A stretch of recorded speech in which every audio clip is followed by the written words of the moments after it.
I very specifically remember, at the start of Season 8 or around the preseason, you had to fight tooth and nail to try and get Zac in a ranked game.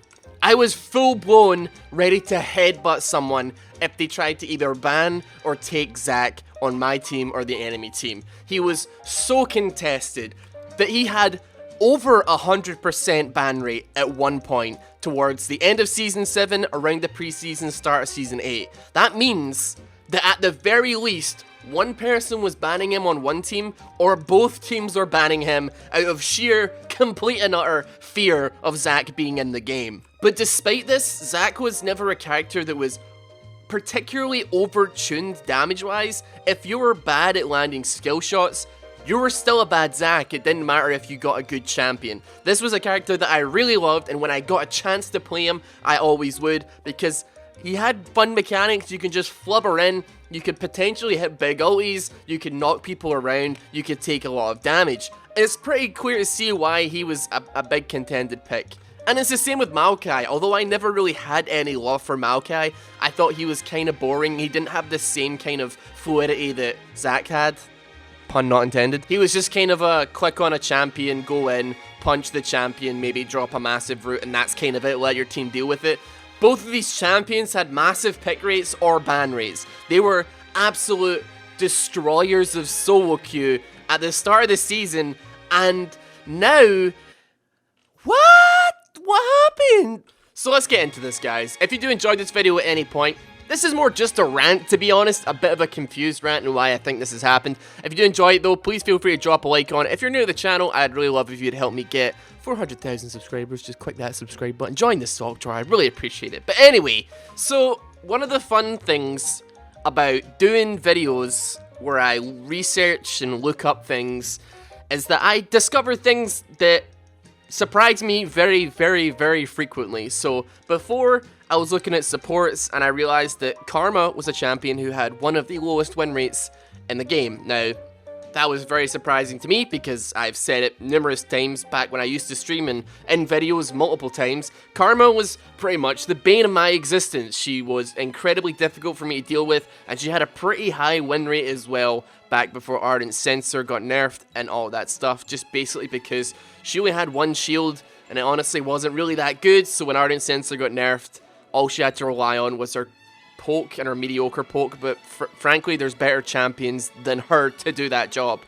And it's the same thing with the tanks. I never would have expected champions like Sejuani, Maokai, or Zac to be anywhere near the low level like in the video I posted. They're so deeply, deeply low, all sub 50%. I think they've all gone up a little bit. It was even worse, even last patch. But these are all champions that when I see them in game, I'm still hard-coded to be scared of them. But according to the statistics, I probably shouldn't be. A champion like Zac that had an over 100% ban rate in solo queue fell to 45% win rate almost, and I'm still scared of him. I'm still terrified of him. But it really feels like in this new kind of weird meta, it does make a lot of sense why champions like this would end up falling to the wayside. And I kind of touched on it in my Amumu video about why I think he is absolutely terrible, and it's very much the same situation. Right now, assassin junglers, duelist junglers seem to be the best kind of pick because they can pick up a lot of steam early, they can gank really early. The games don't tend to go on for particularly long, and you've got a far better chance of getting picks when you're playing something like Kha'Zix or Graves or even Kindred right now. She went from being a terrible pick to being actually pretty viable than a champion that takes some time to get going, and even when he does get going, like Zac, when he gets a lot of items on him, he tends to build full tank. So if your team are behind because the enemy jungler is an assassin and has been murdering your team for the last 15 minutes, even if you land every single skill shot perfectly, you hit your ulti, you hit a 4-man ulti, and then, you know, knock everybody around, your team's dead, dude. Everyone's dead. You're done.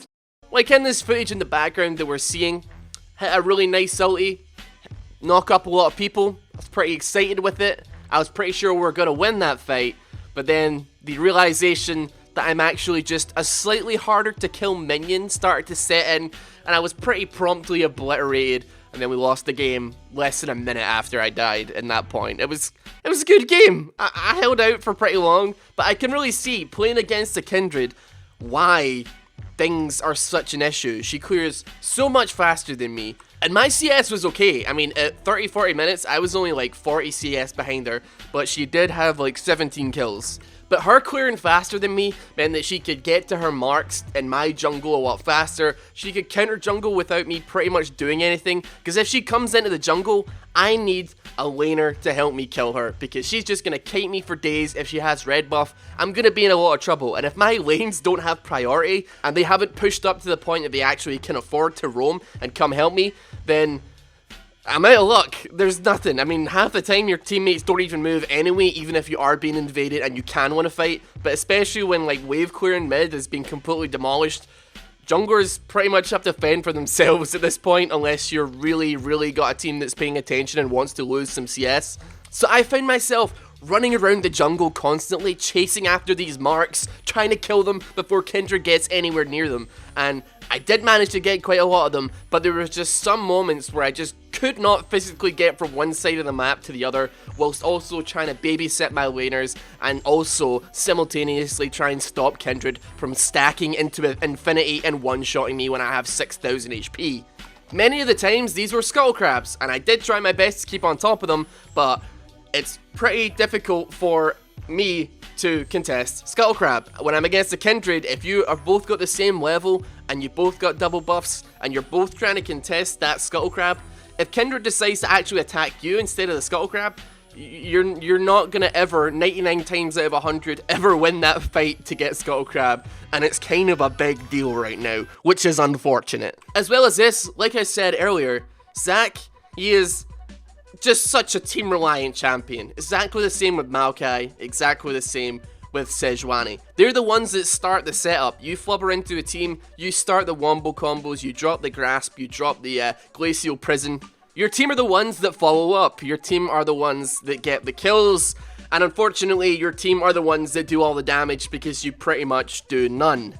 This means that despite the fact that tanks are pretty cost-efficient characters where they can fall behind, and as long as they keep up with CS, they're not too far behind against damage dealers because the tank items just cost less and they're able to get back into the game a little bit faster. If your team are even slightly behind and you make the smallest, tiniest little mistake in the game, congratulations, you've just aced your team. You're gonna be reported. You're banned for 2 weeks. Think about what you've done. Go sit in the corner and have a timeout.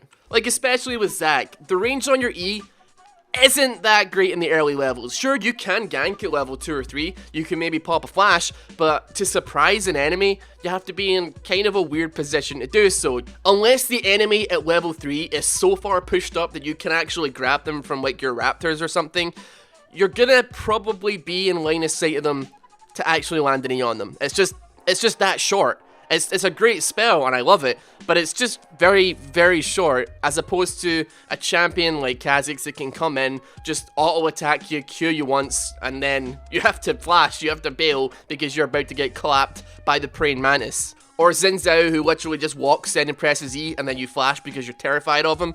These champions take a lot less effort to pull a gank off successfully. All they really need to focus on is the position in which they come in from. Whereas Zac, you have to do like trigonometry, you have to figure out the mind games between you and the enemy laner. Are they gonna run forward? Are they gonna run backwards? When they see the marker on the ground, which direction are they gonna try and juke it into? Because you have to make that prediction. You have to do all this calculations in your head, and if you miss it, you could very easily end up getting slapped hard because you basically just flung yourself into 3 enemies who are about to destroy you. They're about to vaporize you in a split second. And with all of the changes to Scuttle Crab, Riot are kind of forcing you to meet the enemy jungler at some point during the game. And I'm not saying meet them as in a counter gank or, you know, you're both going in to gank somebody at the same time in mid lane. I mean, they want you to meet the enemy jungler in the jungle in a 1v1 situation to try and fight over these objectives like Scuttle Crab